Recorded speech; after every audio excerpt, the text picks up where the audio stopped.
बहुत बहुत स्वागत है आप सभी का एनसीईआरटी की सीरीज़ में। तो फ्रेंड्स, आज हम इस वीडियो लेक्चर के अंतर्गत बिल्कुल बायोलॉजी शुरू करने जा रहे हैं। बिल्कुल स्टार्टिंग से अभी तक आपने जो पढ़ा सब भूल जाइए। बिल्कुल स्टार्टिंग शुरू करने जा रहे हैं नीट एग्जामिनेशन के लिए द लिविंग बर्ड से। बिल्कुल स्टार्टिंग से देखते जाइए, पूरी एनसीईआरटी आपको क्लियर कट करवा दूंगा। आपको इन वीडियो लेक्चर के माध्यम से आप बहुत आसानी से समझने वाले हैं एनसीईआरटी को। तो पहला चैप्टर लिविंग बर्ड क्या है, देखिए इसमें क्या क्या, इस चैप्टर में हम क्या क्या पढ़ेंगे। सबसे पहले व्हाट इज़ लिविंग क्या होता है उसके बारे में जानेंगे। Diversity in the living birds में डाइवर्सिटी है, उसके बारे में हम समझेंगे। क्या क्या डाइवर्सिटी है, हर पौधा हर प्राणी एक दूसरे से अलग अलग किस प्रकार से है। टैक्सोनॉमिक कैटेगरी पढ़ेंगे कि कैसे हमने क्या क्या टैक्सोनॉमिक जो कैटेगरी होती हैं उनके बारे में पढ़ेंगे। फाइलम, कैटेगरी, क्लास, ये सारी चीज़ें पढ़ेंगे। टैक्सोनोमियल ऐड और कौन कौन से टैक्सोनोमियल ऐड होते हैं उनके बारे में पढ़ेंगे।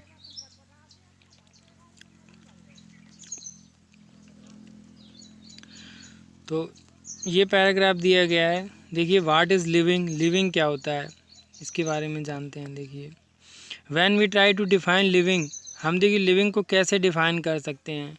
कुछ ना कुछ पैक्यूलियर फीचर्स होते हैं लिविंग में, उनके बेस पर हम कह सकते हैं कि लिविंग है या ये लिविंग नहीं है।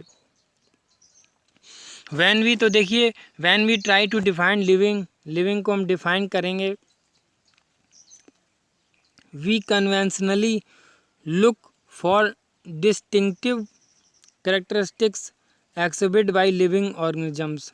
कौन कौन से करेक्टर, जैसे कि growth, reproduction, ability to sense environment and mount a suitable response come to on our mind immediately as unique features of living organisms। तो कौन कौन से यूनिक फीचर्स हैं। ग्रोथ, अगर किसी प्राणी में और अगर किसी ऑर्गेनिजम्स में ग्रोथ हो रहा है तो वो लिविंग है। Reproduction, ability to sense environment के प्रति sense, mount a suitable response, हम अगर कोई प्राणी एनिमल्स या पौधा है तो वो रिस्पॉन्स कैसे दे रहा है। तो इन सभी के बेस पर हम क्या कह सकते हैं कि वो लिविंग है। Word can add a few more features like metabolism, कुछ अलग फीचर्स भी होते हैं लिविंग में। कौन कौन से, जैसे कि मेटाबॉलिज्म है तो कह सकते हैं कि वो लिविंग है। एबिलिटी टू सेंस रिप्लिकेट, उसमें रिप्लिकेशन की पावर है या नहीं है।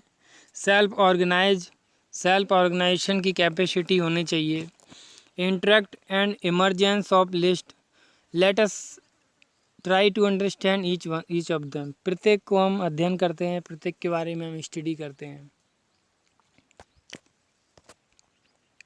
देखिए ऑल ऑर्गेनिजम्स ग्रो, कोई भी ऑर्गेनिजम्स है क्या करेगा, ग्रो करेगा।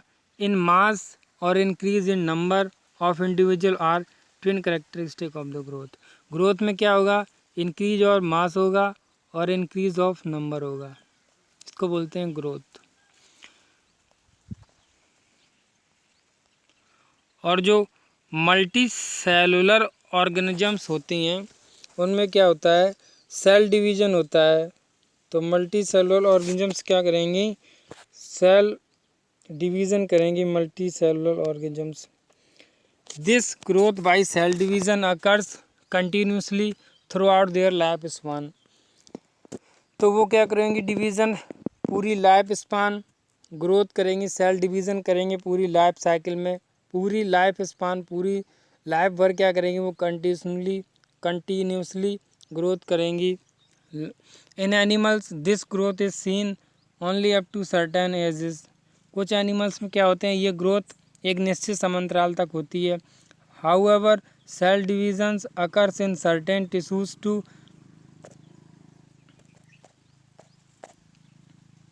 However, cell division occurs in a certain tissue of replace lost cell। जैसे कि यूनिसेलुलर ऑर्गेनिजम्स हैं क्या करेंगे, ग्रो बाई सेल डिवीज़न। वो सेल डिवीज़न के थ्रू ग्रो करेंगी। One can easily observe this in vitro culture by simple counting the number of cell under the microscope. Microscope में हम क्या देख सकते हैं, उनके सेल डिवीज़न को हम आसानी से देख सकते हैं।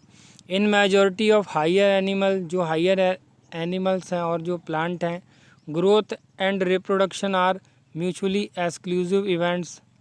उनमें एक्सक्लूसिव इवेंट्स होती है जो हायर एनिमल्स होते हैं, लेकिन जो स्मॉल एनिमल्स होते हैं उनमें क्या होती है, आप ये बता नहीं सकते कि ग्रोथ हो रहा है या रिप्रोडक्शन हो रहा है। One must remember that increase in body mass is considered growth. Mass में बढ़ना क्या कहलाता है, ग्रोथ कहलाता है। नॉन लिविंग ऑब्जेक्ट, जो नॉन लिविंग ऑब्जेक्ट हैं, grow if we take increase in body mass as a creation of growth. Non living animals, non living things में क्या होता है, जो नॉन लिविंग ऑब्जेक्ट्स होते हैं, grow if take increase in body mass as a certain for growth. उनमें जो body mass होता है वो ग्रो करता है तो क्या कहलाता है, उसको भी ग्रोथ कहते हैं। जैसे कि माउंटेन में अगर आइस फॉल हो रही है तो उसका क्या होगा, ग्रोथ होती है। तो बोल्डर्स एंड सैंड माउंट्स, और जो बालू के जो ढेर होते हैं उनमें भी क्या होता है, ग्रोथ होती है।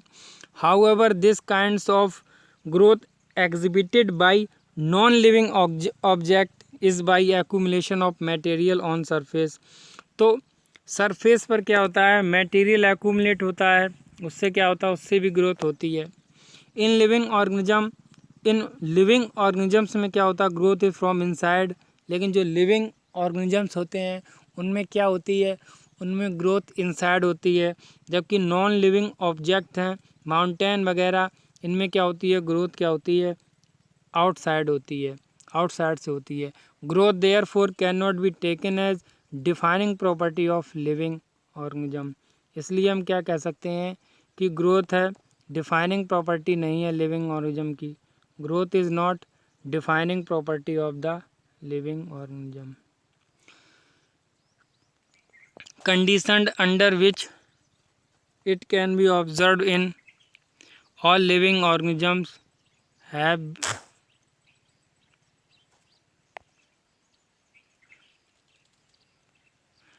to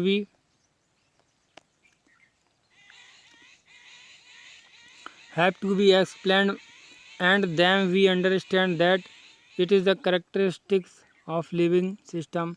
A dead organism does not grow. तो क्या कह सकते हैं, जो डेड ऑर्गेनिजम्स होते हैं वो ग्रोइंग नेचर शो नहीं करते हैं।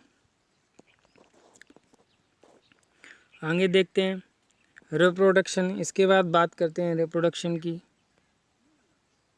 तो देखिए रिप्रोडक्शन, लाइकवाइज रिप्रोडक्शन की बात करें तो क्या है, reproduction likewise is a characteristic of the living organisms.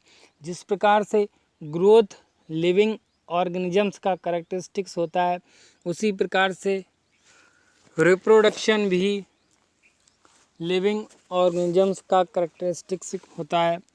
In multi cellular organisms, जो मल्टी सेलुलर ऑर्गेनिजम्स होते हैं, reproduction refer to the production of progeny possessing features more और less similar to those parents. तो reproduction का मतलब क्या होता है, अपने समान प्रोजेनी उत्पन्न करना जो कि पेरेंट्स के क्या होते हैं, सिमिलर होते हैं। इनवेरिएबल एंड इम्प्लिसिटी भी refer to sexual reproduction. Organisms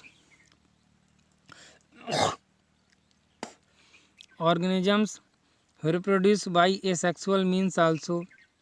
तो ऑर्गेनिजम्स क्या होते हैं, एसेक्सुअल रिप्रोडक्शन भी करेंगे। Fungi multiple and spread easily due to millions of asexual spores they produce. जो फंजाई होते हैं वो क्या करेंगे, मल्टीप्लाई करेंगे, spread easily due to millions of asexual spore they produce. तो फंजाई मल्टीप्लाई करेंगे, spread easily due to millions of asexual spore they produce. तो फंजाई क्या करेंगे, millions of asexual spore produce करेंगे। इन लोअर ऑर्गेनिजम्स, जो lower organisms होते हैं like east और हाइड्रा और ईस्ट होते हैं। बी ऑब्जर्व बडिंग, बडिंग किस में पाई जाती है? हाइड्रा और ईस्ट में। प्लेनेरिया जो फ्लैट वॉर्म होता है, प्लेनेरिया में क्या होता है? प्लेनेरिया में ट्रू रिजर्नेशन पावर पाई जाती है। ठीक है, जो फ्लैट वॉर्म के अंतर्गत आता है planaria. We observe true regeneration, planaria में क्या होता है? ट्रू रिजर्नेशन देखा जाता है। A fragmented organisms regenerated the lost part of its body become new organisms. तो क्या होता है? ए फ्रेगमेंटेड ऑर्गेनिजम्स रिजनरेट करेगा lost part of its body and become new organisms. तो क्या होता है कि जो पार्ट होता है बॉडी का, उस पार्ट से क्या होता है? नया ऑर्गेनिजम्स डेवलप हो जाता है। The fungi, filamentous, algae, protonema of masses all easily multiply by fragmentation. तो फ्रेगमेंटेशन के थ्रू क्या क्या होगा? जो एल्गी होती है, प्रोटोनिमा और मासेस हैं और फंजाई हैं, इनमें क्या होता है? फ्रेगमेंटेशन के थ्रू होता है reproduction. When it comes to unicellular organisms like bacteria, unicellular algae और अमीबा, इनमें क्या आता है? Reproduction is synonymous with growth, increase in number of the cell। इनमें रिप्रोडक्शन क्या होता है? ग्रोथ का पर्याय होता है। किन की बात कर रहे हैं हम? यहाँ पे हम यूनिसेलुलर एल्गी की बात कर रहे हैं, अमीबा की बात कर रहे हैं और बैक्टीरिया की बात कर रहे हैं। तो बैक्टीरिया, यूनिसेलुलर एल्गी और अमीबा, इनमें क्या था? रिप्रोडक्शन पर्याय होता है। Increase in number of the cell. When we already defined growth as equivalent to increase in cell number. तो क्या होता है? इंक्रीज इन सेल नंबर में बढ़ जाना। ठीक है, we already defined the growth क्या होता है? As equivalent to increase the number में बढ़ जाना क्या होता है? ग्रोथ होता है। तो hence we notice that single cell organisms we are not very clear about the uses of two terms growth and reproduction. तो हम पूरी तरीके से हम नहीं क्लियर कर सकते हैं कि ग्रोथ क्या है और रिप्रोडक्शन क्या है। तो कभी कभी क्या होता है? ग्रोथ ही रिप्रोडक्शन का क्या होता है? पर्यायवाची होता है। आगे देखते हैं तो क्या है कि clear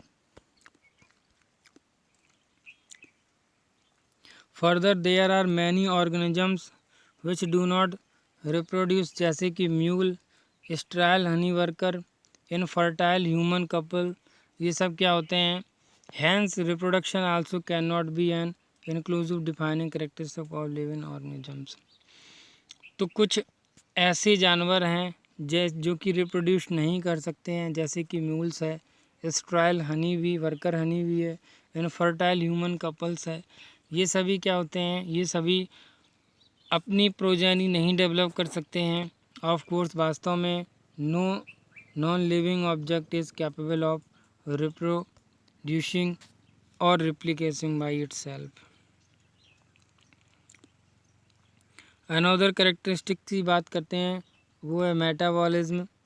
another characteristics of life is metabolism.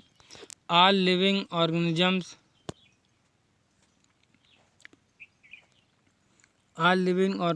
Are made up of chemical. Living organism किससे बने होते हैं? केमिकल से।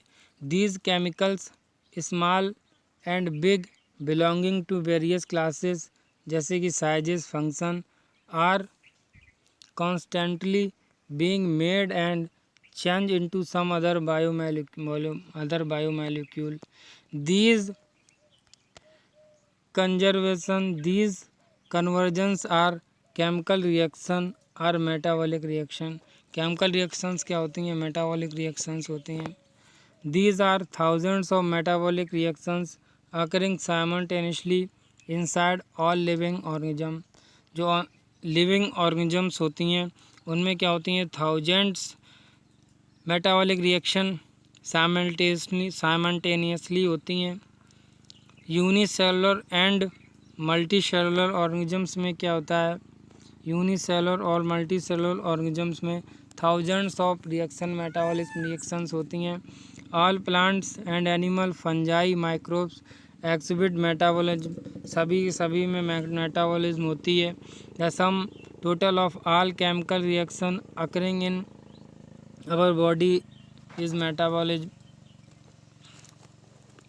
हमारे शरीर में जितने भी केमिकल रिएक्शंस होती हैं उन सभी का टोटल क्या है, सारी की सारी रिएक्शन क्या होती हैं, मेटाबॉलिज्म होती हैं।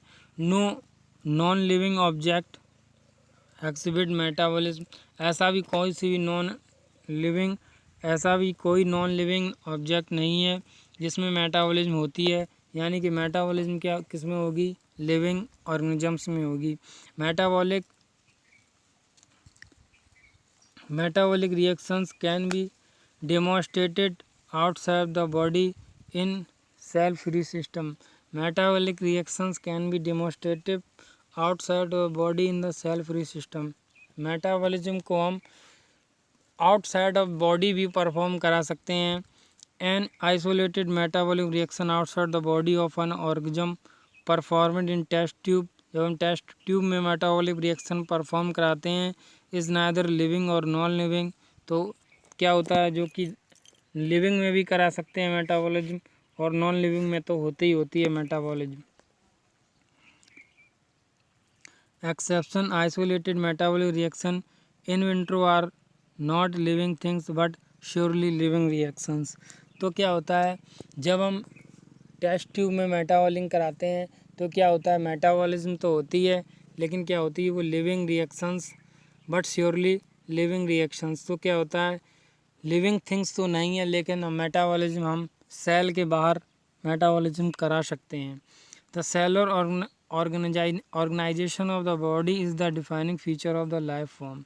अगर वो मेटाबॉलिज्म सेल के अंदर होगी तो क्या बोलेंगे उसको हम कि defining feature of the living beings बोलेंगे।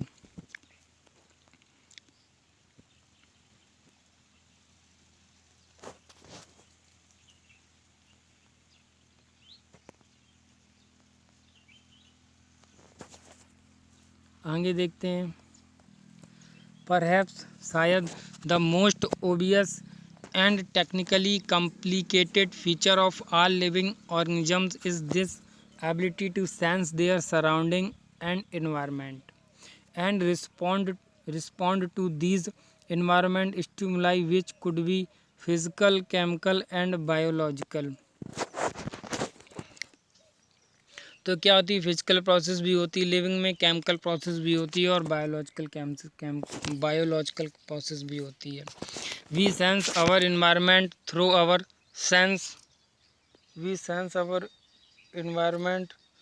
Our sense organs. Plant respond to external factors like, कौन कौन से एक्सटर्नल फैक्टर्स होंगे, like water, temperature and other organisms, pollutants.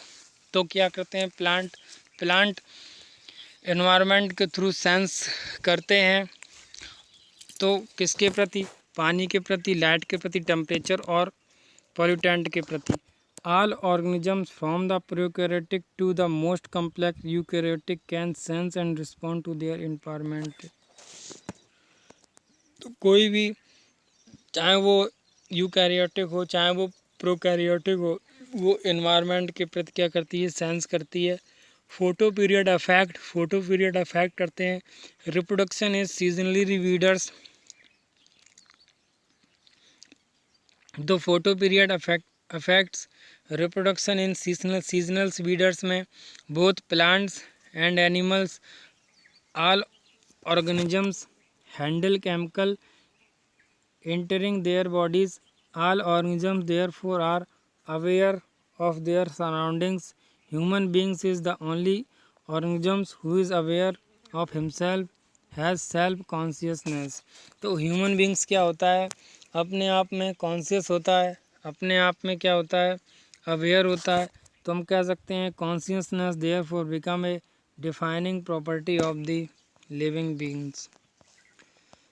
तो कॉन्शियसनेस क्या होता है, डिफाइनिंग प्रॉपर्टी होती है लिविंग की। When it comes to human beings it is all more difficult to define living state. We observe patients lying in coma in hospitals, virtually supported by machines which replace heart and lungs. The patient is otherwise brain dead. The patient has no self consciousness. Are such patients who never come back to normal life, living or non living? तो देखिए क्या होता है, जो patient coma में होता है उसको क्या कह सकते हैं, उसको सेलुलर लेवल पर, उसको हम सेलुलर लेवल पर तो हम उसको लिविंग कह सकते हैं, ठीक है ना। सेलुलर लेवल पर क्या कह सकते हैं, उसको लिविंग कह सकते हैं, ठीक है। और ब्रेन के लेवल पे हम क्या कह सकते हैं कि वो डेड है। इन हायर क्लासेस, जो हायर क्लासेस हैं, you will come to know that all living phenomena are due to underlining interactions. Properties of tissue are not present in the constituent cells but arise as a result of interaction among the constituent cells. Similarly, properties of cellular organelles are not present in the molecular constituents of the organelles but arise as a result of interaction among the molecular components comprising the organelles. These interactions result in the emergent property at a higher level of organization. The phenomena is true in the hierarchy of organizational complexity at the levels. Therefore, we can say that living organisms are देखिए कौन कौन से properties living organisms are self replicated है, evolving and self-regulating interaction system capable self-regulating interaction system responding to external stimuli के प्रति respond. Biology is the story of life on earth. Biology is the story of evolution of living organisms on earth. All living organisms present past and future are linked to one another by the sharing of common genetic material by varying degree.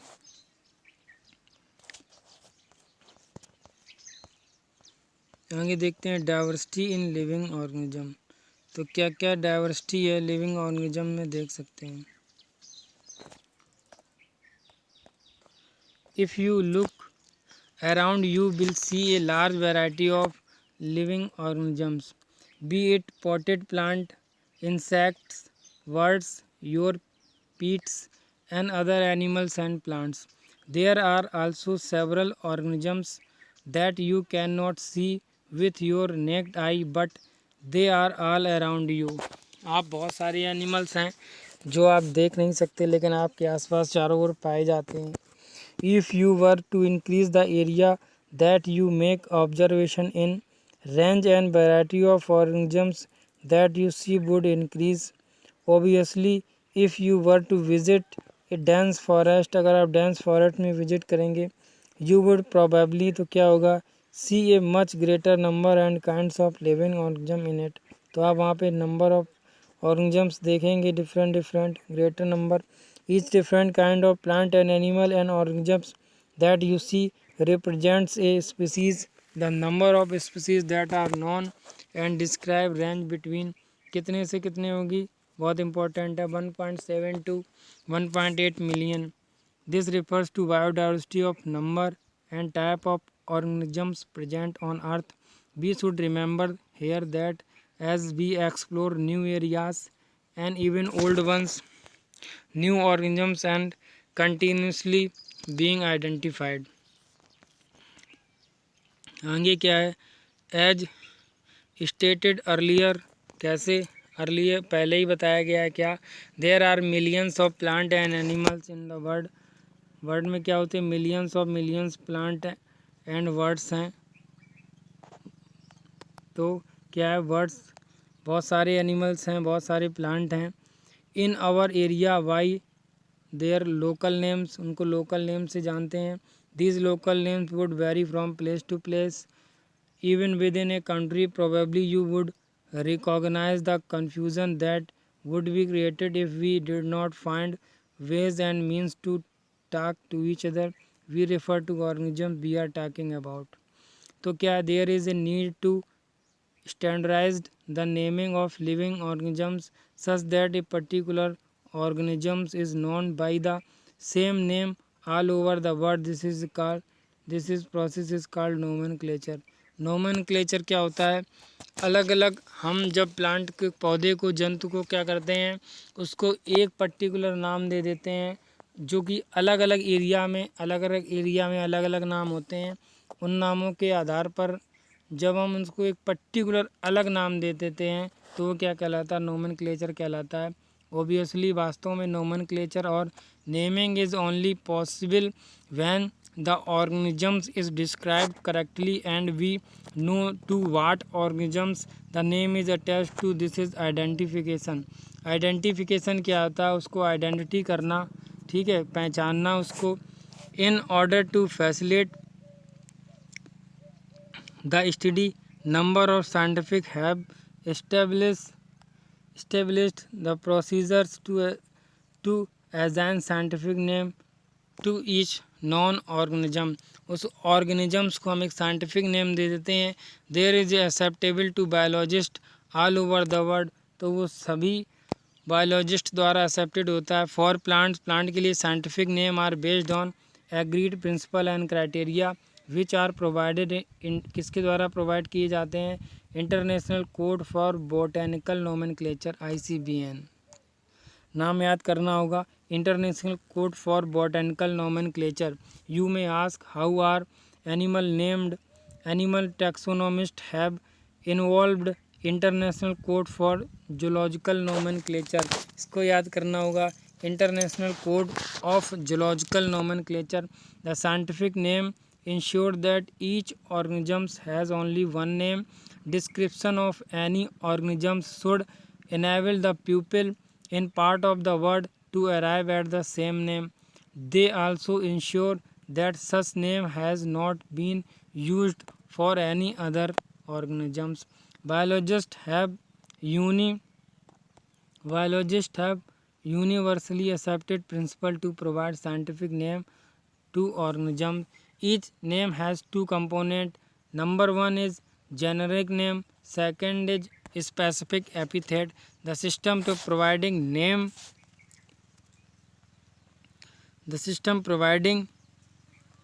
name with two component होता है binomial nomenclature. इस प्रकार से to component name provide कराना क्या होता है? Binomial nomenclature. This naming system giving by Carolus Linnaeus के द्वारा बायनोमियल नोमेनक्लेचर दिया गया। Being practiced by biologists all over the world. This naming system using a two-word format was found convenient. Let us take the example of mango to understand the way of providing scientific names. सबसे पहले क्या होता है providing scientific name में? Scientific name mango रिटेम Mangifera indica. Let us see how it is binomial name. कैसे इसका binomial name होता है देखते हैं। In this naming Mangifera represent genus, Mangifera genus को रिप्रेजेंट करेगा और इंडिका पर्टिकुलर स्पीसीज़ को, जिसको बोलते हैं specific epithet. Other universal rules of nomenclature are as follow, जैसे कि biological name are generally in Latin English में होते हैं और रिटन इटैलिक्स लैटिन में होते हैं, लेकिन वो लिखे कैसे जाते हैं? इटैलिक्स में लिखे जाते हैं। दे आर लैटिनाइज्ड और लैटिनाइज्ड होते, या अगर वो लैटिन में होंगे तो ठीक है, दूसरी बात इटैलिक्स में लिखे जाएंगे, ठीक है। अगर लैटिन में नहीं है तो उनको लैटिनाइज्ड कर देंगे, या तो फिर वो डिराइव्ड होंगे लैटिन से। अगर ऐसा नहीं है तो दूसरा पॉइंट क्या है? Name represent genus while second denote specific epithet. पहला नाम क्या होता है? जीनस होता है, दूसरा नाम क्या होता है? स्पेसिफिक एपिथेट होता है। Both the word is biological name when hand writing, जब इसको हैंड राइटिंग से लिखते हैं तो सेपरेटली अंडरलाइन, तो जीनस और स्पेसिफिक एपिथेट दोनों को अलग अलग क्या करेंगे? अंडरलाइन करेंगे। और printed in italics to indicate their Latin origin. अगर ऐसा नहीं करेंगे तो क्या करेंगे, प्रिंटेड उसको इटैलिक्स में प्रिंटेड कर देंगे और उसको लैटिन ऑरिजिन में या तो उसको तिरछा लिख देंगे। द फर्स्ट वर्ड,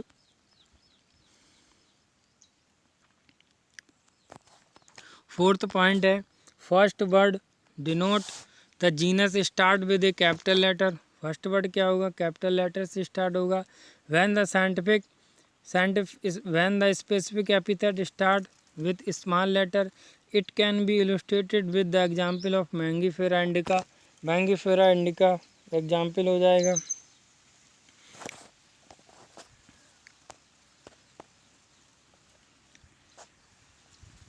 आगे क्या है, name of the author appears after specific epithet at the end of biological name and is written in abbreviated form Mangifera indica Linn। Scientific नाम में कैसे लिख देते हैं, abbreviated Mangifera indica Linn। It indicate that the specific was first discovered by Linnaeus. तो क्या इससे क्या पता चलेगा, जब मैंगीफेरा इंडिका के आगे लिन लिख देंगे तो इससे क्या पता चलेगा कि ये साइंटिस्ट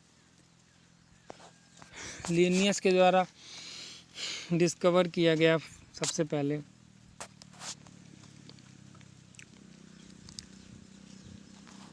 आगे देखते हैं, since it is nearly impossible to study all the living organisms, it is necessary to devise some means to make this possible। This process is classification। इस process को क्या बोलते हैं, classification बोलते हैं।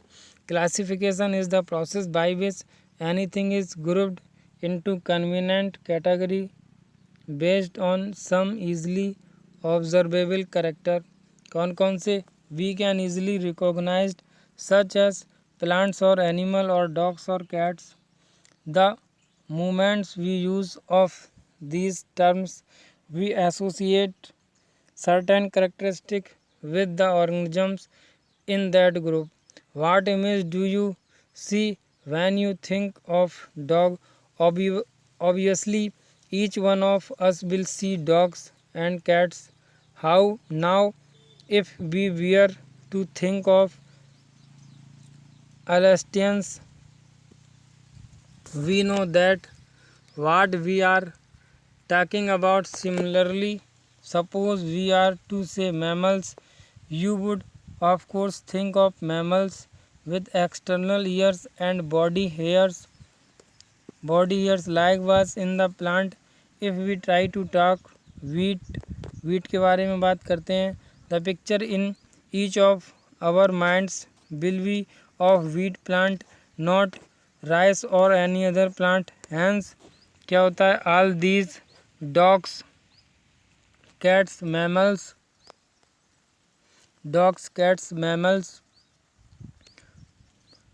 wheat rice plants animals are convenient category we use to study organisms। the scientific term for these category is taxa। तो इन category के लिए क्या साइंटिफिक वर्ड यूज है, taxa. here you must recognize that taxa can indicate category at very different level। plant also form taxa बनाएंगे। wheat is also taxa, wheat also taxa है। similarly animals and mammals, dogs are taxa, ये सभी taxa। but you know that the dog is mammals and mammals are animals। dogs क्या mammals और mammals क्या होते हैं animals। therefore animals mammals dogs represent taxa at different level। तो क्या होते हैं, एनिमल्स मैमल्स डॉग्स ये सभी के सभी क्या होते हैं, टैक्सा होते हैं। हेयर यहाँ पे क्या है, based on characteristics all living organisms can be classified into different taxa. अलग अलग लिविंग ऑर्गेनिजम्स अलग अलग टैक्सा में क्लासीफाई किए जाएंगे। This process called taxonomy. ये प्रोसेस क्या कहलाती है, टैक्सोनॉमी कहलाती है। External and internal structure along with the structure of the cell development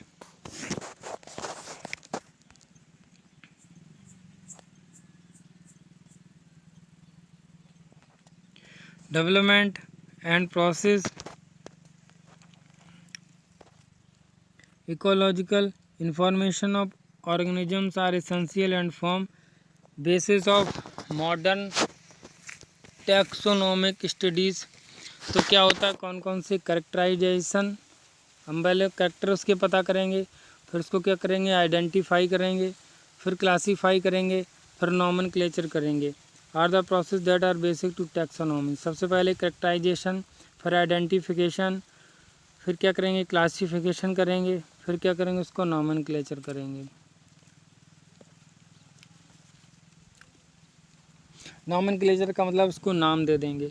taxonomy is not something new. Taxonomy कुछ भी नया नहीं है। Human beings have always been interested in knowing more and more about various kinds of organisms, particularly with reference to their own use. In early days, human beings needed to find sources for their basic needs of food, clothing, and shelter. Hence, the earliest classification were based on use of various organisms। तो early classification का किस पे based होगा, use of various organisms. Hence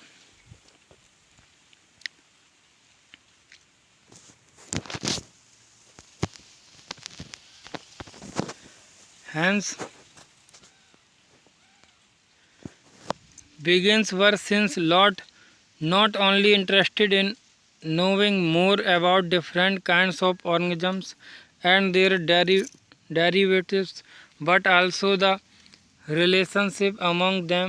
This branch of study was referred to as systematics। इस branch को क्या कहते हैं, सिस्टमैटिक्स बोलते हैं।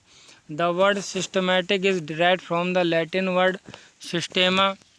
सिस्टेमा से बना है, which means systematic arrangement of organisms. इसका मतलब होता है सिस्टमैटिक अरेंजमेंट ऑर्गेनिजम्स का। लीनियस यूज्ड, सबसे पहले लीनियस ने सिस्टेमा नेचुरी वर्ड यूज किया as a title of his publication. सबसे पहले लीनियस ने क्या किया, सिस्टेमा नेचुरी यूज़ किया as a title to his publication. The scope of systematics was later in large to include identification, nomenclature and classification। सबसे पहले identification, फिर उसका नोमेनक्लेचर, फिर उसको classification. Systematic takes into account evolutionary relationship between organism. आगे बढ़ते हैं taxonomic category. तो देखते हैं टैक्सोनॉमिक कैटेगरी क्या क्या होता है। Classification is not a single step process. Classification क्या सिंगल स्टेप प्रोसेस नहीं है, but involve hierarchy of steps. बहुत सारे हायरार्कियल स्टेप्स हैं, in which each step represent rank और कैटेगरी। प्रत्येक स्टेप क्या होता है, रैंक और कैटेगरी होता है। Since the category is a part of overall taxonomic arrangement, it is called taxonomic category. इसको क्या कहते हैं, टैक्सोनॉमिक कैटेगरी कहते हैं। And all category together constitute taxonomical hierarchy कहते हैं। ईच कैटेगरी, प्रत्येक category refer to as a unit of classification, unit of classification बोलते हैं। In fact represent a rank and is commonly known as taxa. तो इसको क्या बोलते हैं, टैक्सा बोलते हैं। टैक्सोनॉमिक कैटेगरी क्या है, टैक्सोनॉमिक कैटेगरी की बात करते हैं।